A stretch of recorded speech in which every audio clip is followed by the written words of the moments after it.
Hello ladies and gentlemen, and welcome to part 11. We are so far into this now, it's unbelievable, honestly, like, from my perspective, being the one who has to, like, get through each individual part of this, editing-wise. It's really cool to see myself get to this point. Anyway, we're on to creature design, that old area that I kind of, you know, separated from other things, just because I wanted to talk about a couple of things in a row. It'll make enough sense. Now, we've gone over creature design quite extensively already in smaller ways, so I'll try and reduce my repeating myself, but that's definitely going to be an issue throughout this whole series anyway. Obviously, if you're okay with it, then you would have gotten to this point, so it all makes sense. Anyway, what is creature design? Well, when looking across the board of video games, we have plenty that have enemies. Oftentimes they're referred to as creatures because they're certainly, you know, not humanoid. But that doesn't mean that they don't have feelings, and that is precisely what ruined the creatures in Machine for Pigs. Gotta sneak some more jabs in when I can. Anyway, creatures in games mostly get better as time goes on. Everyone loved the totally new creatures in The Last of Us, which were essentially a realistic amalgamation of Plants vs. Zombies, but it showed more innovation than what we'd had for a long time, the stagnation of enemies being soldiers or cartoonish blocks to stand on. Nah, it's fine really, because most of these are more victims of their context. I'm happy to say it doesn't bother me when there is lame creature design when it isn't important. Hell, a game I can sink a full 80 hours plus into is Lord of the Rings Third Age, and that's pretty dreadful in many respects. And you fucking fight the Eye of Sauron, but it's fun, and it doesn't entirely need well-designed enemies to be playable. What about the games like Bioshock Infinite, where you have such varying enemy types as person, other person, different person, alternate person, bomb guy, person 2, another person, person 3, Crow Man. Fucking person. Yeah, so maybe you get in the picture. Creature design isn't like an industry thing. Well, it sort of is, but for my video it just means everything to do with monsters in both Amnesia and SOMA, so let's get started.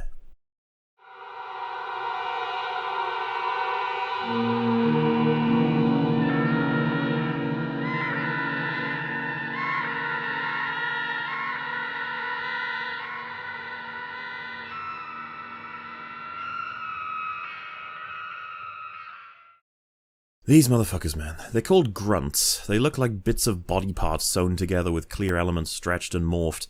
They aren't typically bloodied and they don't get close to you very often at all, but that's not why they're scary. You heard what these things sound like, right?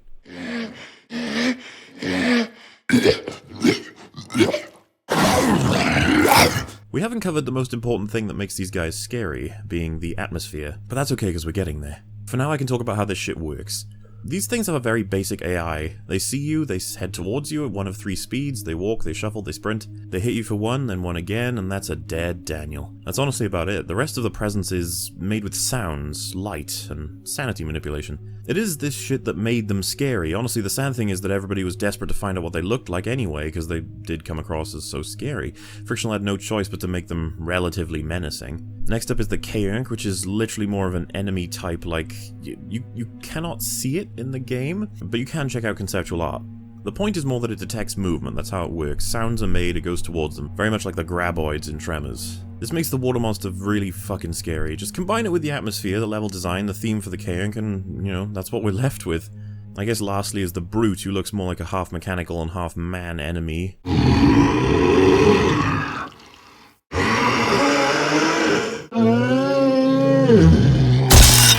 Another victim of patchwork, his bloody head is split in half. That's beautiful. But the key difference is that he has double the damage of a grunt, so he's a little bit more threatening.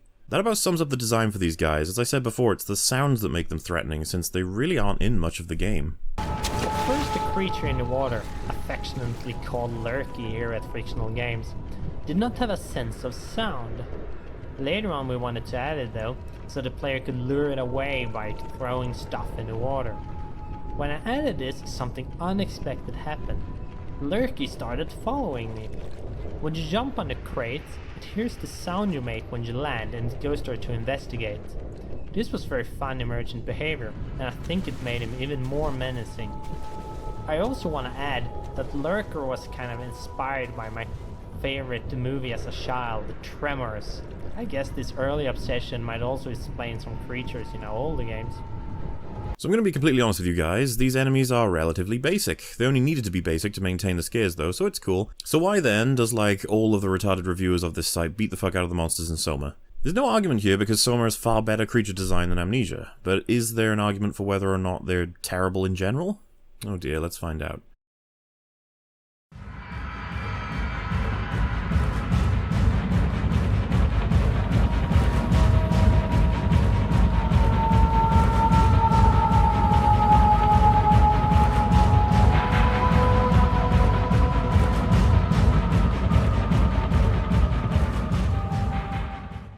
SOMA has a rather varied set of monsters. We have the Construct, the Flesher, the Proxy, the Scavenger, the Robot Girl, Terry Akers, Jun Yoshida, the Viperfish, the Anglerfish, the Leviathan, and I guess Johan Ross to an extent. I would like for a second to share a criticism I have of SOMA, and that is the way they handled the design and the execution of the Construct. Most people have reacted to the Construct as something that's either cool, interesting, kind of funny, sometimes goofy, sometimes scary.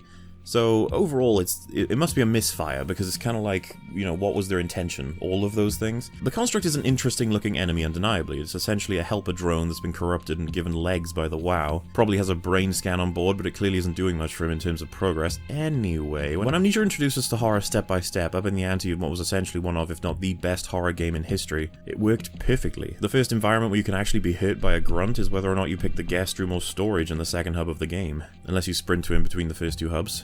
Point is that you get every kind of build-up that eventually leads to the payoff of horrific intensity. In SOMA, you get literally dropped into an area with a retard that can quickly find is too slow to be able to catch you. Even if he spots you, you can move away. He's very well lit, and the area itself is well lit too. I honestly think this is some of the best evidence that while developing this game, they were not thinking from a gameplay perspective, they were thinking from a story perspective. The Construct was foreshadowed as being a threat throughout the entire beginning. He was set up as something to worry about, something to learn about, and eventually something to confront. It has value as a set piece, but not in the way that anyone really wanted or expected. I can honestly see how they got there, just not why they stayed there. Still, all the enemies look different and have different origins, all of them behave differently and require different gameplay to best avoid. So is the reason for the creature being there good enough? As far as I'm concerned, that speech I played earlier from Ross was enough to justify them all over the fucking station. But I will explain it for the incoming sewage we're about to experience from YouTube. The WoW is desperate to maintain life at all costs. It has arguably figured out how to resurrect or reanimate to the point where there are part human, part machine, and part gel monsters roaming Pathos 2. This is the chief way that they can illustrate the point about life. Ultimately, what is the difference between a normal human and a proxy? Well, the proxy doesn't even communicate. It's insane, it's a monster, it's not human. Okay then, so what about Carl Semkin and a normal human? Well, he's clearly a robot. Uh-huh. So what about Simon? Is he clearly a robot? What about the girl from the Transmission series? Once we draw a line, we're just waiting for it to have to be drawn again by supplying these amalgamations that fit multiple definitions. Though the fact they are hostile is important to their character. They don't know what is happening, they don't know why, they're afraid, confused, angry, they don't perceive the world as Simon does. This again is what we have to think about in context of the question SOMA asks. Encounters are genuinely intense, but they seem slightly cheap and inconsequential next to the bigger issues and fears at work. Weren't you listening, IGN? I just explained how they're exactly intertwined with the themes at work. These robotic creatures being mixed with human consciousness is causing major malfunctions that leads to more drama as well as the philosophy involved. I'm so sorry, Eric. Alright, so how good do these things look? Animations, enemy design, and texturing are all also done pretty well, but at times it really does feel like they were cribbing from the likes of Aliens, The Last of Us, and System Shock across their entire design. Okay, well firstly, none of these things look like Alien. The Last of Us is flowers mixed with zombies, so I don't see the connection there. And finally, System Shock 2? Well, I'm not sure if inspiration is such a bad thing if it's modernized and given new content. I just recently talked about all the movie references in Amnesia, and as long as they look individual enough, then these creatures are just fine, in my opinion. And honestly, they look horrible, like horrible humanoid creatures, plus underwater theme, plus electrical theme, which is honestly pretty interesting. I'm not saying it's completely original, but I don't see how it's a copycat. So who else wants to comment on how the enemy robots don't even look scary? No, not this fucking time, no fucking way, no fucking way, no fucking way, no fucking way. Okay, let him speak. The enemy robots don't even look scary. The first time I saw one, I ran right up to it to get a better look because I thought it looked cool, not creepy. It also feels like Frictional realized they weren't that visually intimidating either, and used that screen tearing effect to make it so you can't always get a great look at the things and have to fill parts of it with your imagination instead. Again, trying to convince you to be scared instead of being actually scary. Holy fuck, you are so fucking wrong. Okay, calm down. He's only some randy on the internet, it's fine. So first you say the enemies straight up look cool and show the construct. That's a fair point. The construct is a goofy fucker who's pretty damn slow and has a giant spotlight, so I can understand your perspective. It's almost like the construct is from another era of sci-fi, the more campy and weird, where things are allowed to just form on their own and result in a crippled machine trying to remember what it was like to even remotely behave as a human, reacts very much full of confusion and anger when spotting another person. Honestly though, Joseph, it's a fair thing to say about that enemy. But do the others look cool? You know, the other creatures or elements in the game? Or is this the only one you're going to show to support your point? Are you going to let everyone else know about the other things in this game? You're going to let everyone know about all the things this game has to offer? I mean, level with me, Joseph, just be honest. Cool, not creepy.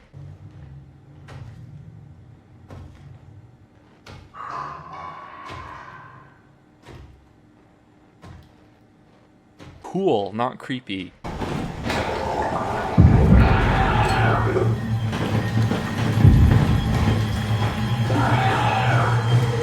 Cool, not creepy. Yeah, you're so inaccurate when it comes to SOMA that I imagine if it could respond to your points, it would probably say something like this. Your opinion of me weighs less than sunlight. Then again, you may say the same thing about me. But that's the rub, isn't it? I actually have proof for my arguments. I'm actually honest. Next up, you say that they have visual tearing to prevent you from seeing the creatures in full view. Now, while we've already been over the option to turn it off in the bloody menu, let's not forget the irony of you telling us that the creatures are barely visible while displaying the creature to us in full view, you absolute autist. Not to mention the fact that you then comment on how Frictional are relying on players' imagination to be scared. Which is fucking ludicrous. Yeah, Frictional, why not just have big fleshy monsters grab you and go blah blah blah blah? That's much more terrifying. That's an actual instance of the game actually scaring you. You talk about how they're convincing you to be scared. What the fuck does that even mean, Joseph? Were you sent to this planet to test me? I am so not in the mood for your elementary level bring your favorite shoe to school day analysis. God, save me, IGN. For instance, one of the few mechanics at your disposal is the ability to pick up objects and throw them. But strangely, this can't be used to lure a creature away to investigate a noise. What? We already talked about how that's a feature, not a mistake. Why do you still pretend like you're relevant anymore? At first, the gameplay in SOMA is basically hide and seek. You don't have any weapons or tools or anything to use against the monsters. I'm not saying the game should give you the option to fight them, but there's nothing else to do with them except hide at the beginning. What are you? What did you want to fucking do, Joseph? Dance with the motherfucking monsters? Did you want to play motherfucking monster chess? What exactly did you think other games were doing that SOMA didn't do? Was it blam blam guns? Was it fucking mech suits? What do you want? But later on, the game adds a couple of mechanics that really push you to learning that the enemies are simple AI constructs, in video game terms now, not story ones, that you often manipulate or toy with in order to proceed. Like, make a noise to lure the shambling thing to a spot so you can get past, or lure it to a circular hallway so you can run around it and through the corridor that it was previously blocking. It shows you that you're actually faster than most of the robots, so even if you are spotted, chances are you can still get away. No shit, Sherlock. That's called gameplay. Look it up. You could use that very manipulation on the construct in the beginning too. Why are you doing this to me? Stop lying. What do you mean it's simple AI? As if other horror games don't have simple AI? What planet are you from? Most of my encounters resulted in me frantically running past creatures in the hope I'd survive. That's literally Frictional's intention. Stop testing me. Like, make a noise to lure the shambling thing to a spot so you can get past, or lure it to a circular hallway so you can run around it and through the corridor that it was previously blocking. It shows you that you're actually faster than most of the robots, so even if you are spotted, chances are you can still get away. No shit, you're faster. What would be the point of a chase sequence you can't escape? The whole thing would be a fucking waste if you couldn't escape enemies, wouldn't it? Also, aren't you the same fucker who said you're always going to end up being caught? Eventually, you're going to get caught. Yeah, good job, cunt. Where the game does excel, however, are little robotic animations, which is strange to say, but to me personally, the robots you meet within the game have far more emotion and atmospheric resonance than any of the creatures you actually face. More atmospheric resonance? No. We're in a dilapidated, death-ridden, abandoned underwater monster run research station, and apparently these things match the atmosphere more than these things. This is what happens when you use big words and don't define them or explain them. Which involves you cowering in corners or behind doors, waiting for the big bad thing to lose interest and wander out of the room. Frustratingly, there's no discernible way to avoid them, even when it seems you logically should be able to. You're literally saying you can't avoid them as you're avoiding them in your fucking video. For Christ's sake, you are so special. Also, describing the gameplay doesn't equate to a criticism. How would you guys like it if I said, you know, Dark Souls sucks because every fight is like, oh, I learn the enemy's moves, note when they leave themselves open for attacks, and then strike. Rinse and repeat, then die. Rinse and repeat, then die. Rinse and repeat, then die. What a shitty game. Let's not talk about context or purpose or the satisfaction in that gameplay. Don't talk about how people like it or its intention. Just describe it. Just describe it and then move on. Grade A analysis. How about the sound of the enemies? No one is going to criticize that, right? They sound horrifying, right? Those enemies also sound really amazing, though a couple of those sounds do seem to be a little bit cribbed from past horror games. God fucking damn it. Got an example of the music you think is cribbed? You faggot. No? Well then fuck off with the claim. As far as I'm concerned, they sound fantastic. If you're going to claim that coughing and heavy breathing with a creature filter has been done before, then I think you need to reevaluate the things that you do like. Everything has been done before. Also, if you claim that they've copied another studio by recording real sounds, you can seriously go and fuck yourself with a moldy cactus. All in all, though, I hope I've provided something of a defense for the quality of the creatures in SOMA. I mean, considering what the game is and its standing in the industry, I think we're lucky to get more than 3 types of enemies. There are a whole variety of different types of creature, and I don't want to call them monsters because maybe they're friendly, maybe they're not, who knows. There are things, people, creatures, whatever to interact with, and it's one of the main reasons we've given the lead character a voice, is he actually has to talk to people and deal with them. Each creature type, I guess, there may be one, there may be more.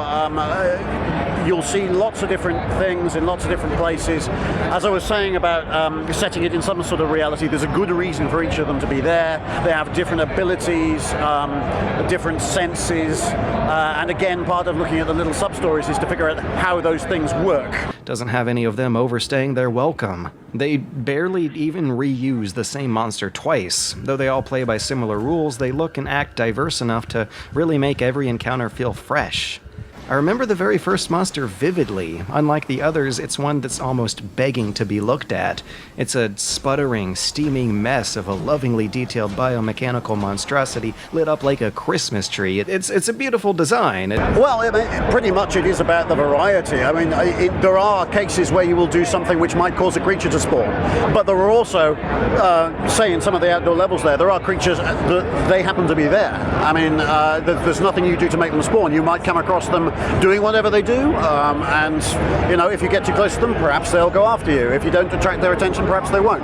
So they are as much a part of the world as the kind of doors, windows, computers, bits of paper, that kind of stuff. It isn't press a magic button, have something appear. Yeah, I see why you're hesitating to call them monsters now, because you know they're just going about their own lives. You don't necessarily factor into that until you put yourself. Something very important about the creatures of SOMA is their perceived motivation. Why do they do what they do? Well, they don't even fucking know. They are technically speaking horrible, scarred victims of the WoW's attempt to bring life into the world and maintain it. They don't trust anything, they're in pain, they have trouble breathing, and you're only going to be perceived as a threat. What? Joseph wants to say something? Yeah, no, okay, that's fine. Let's see what he has to say. These turn the monsters into roaming inconveniences rather than scares, because they're not a threat, they're not interesting, they're getting in the way of the good stuff instead.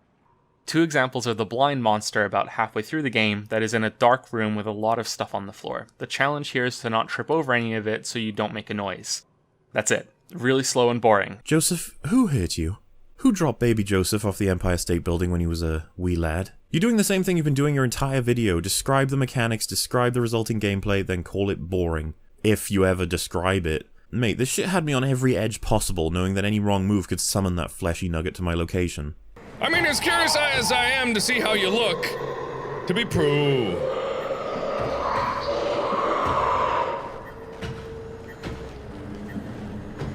I don't want to get a good look at you. Nope, sorry Markiplier, that sense of fear and dread going through your spine thanks to the excellently crafted environment, atmosphere, creature design, and physics engine? Nope, SOMA's boring. Women are funny. Get over it. Or how about the Flesher monster that goes berserk and kills you if you either get too close or if you look at it? Eye contact sets it off, so you're supposed to look away or down at the floor. It's like the opposite of SCP-173 or the booze in Super Mario World. There's a part where one of the things is roaming between rooms and blocking your path. I got so tired of waiting for its slow movement that I just went crab walking right in there with it, making sure to face away while I bumped into walls and things before making it to the other side. Because the game had taught me that this thing just appearing means stop and look away, and then do nothing until it passes. Not scary, tedious instead. Once again, you describe how the mechanic works, which for some reason means you need to contrast it with the booze from Mario, as if we don't know what it means that you're not supposed to look at it. Seriously, Joseph, this is the one time you reference a game outside of SOMA. 2 different games, and it's to assist your explanation that you need to look away from enemies. I'm flawed. Then you describe one of the possible outs for that scenario as tedious.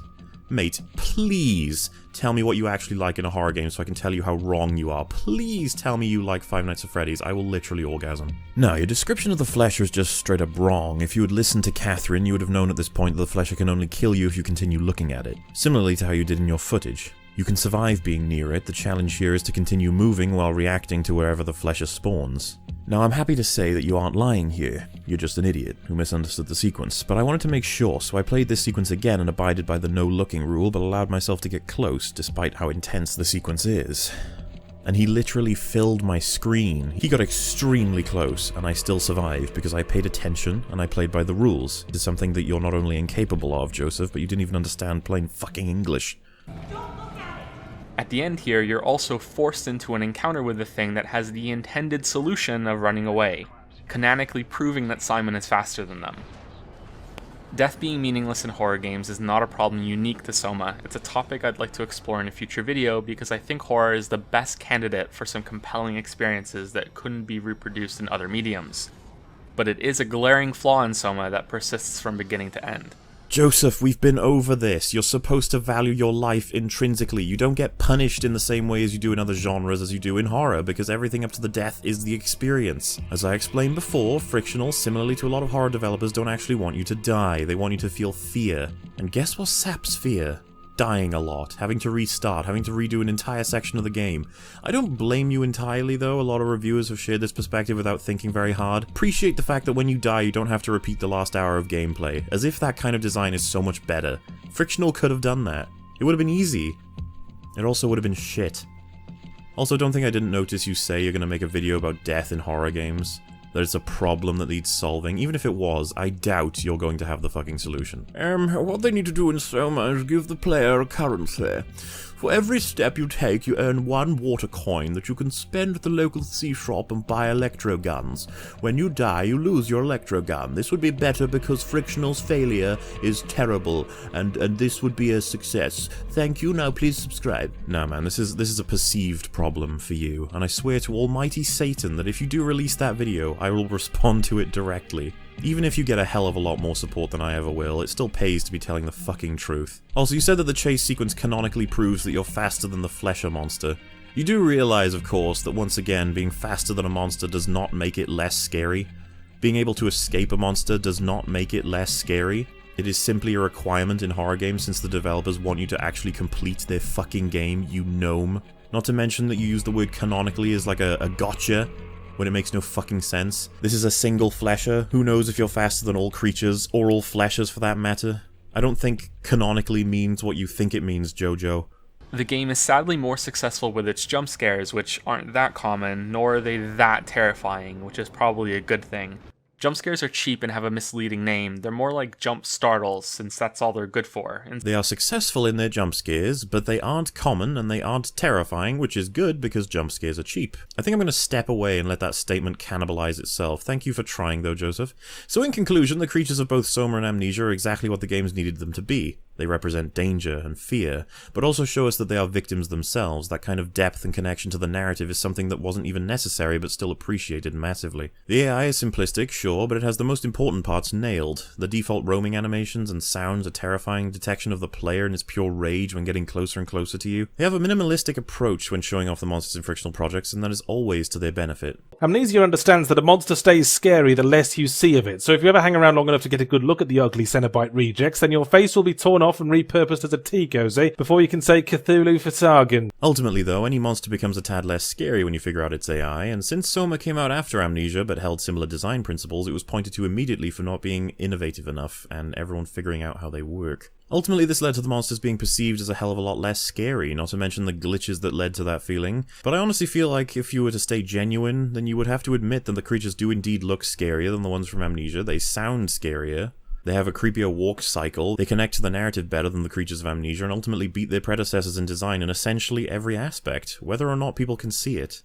I actually really appreciate what Frictional Games did here, because they could have went and made an Amnesia clone, which was full-on terror, right? Like, Amnesia was terror, the monsters were horrifying, the stalking and it was pure terror. Whereas Soma was kind of more like dread, in a sense. Like, you're stuck alone here. Sure, Catherine is there when she's plugged in, but you're stuck alone in this world. So hopefully that sheds some light on the comparison, and I think it would be safe to say that Soma takes the cake in this one as well. And I hope you guys enjoyed this part. That is the end of part 12, is it? Or is it 11? I can't even remember. We're so far along. Seriously though, I appreciate it for all those who've stayed up to this point, and we are getting there now, folks. We're getting close. Seriously though, thank you for watching, and I will see you next time.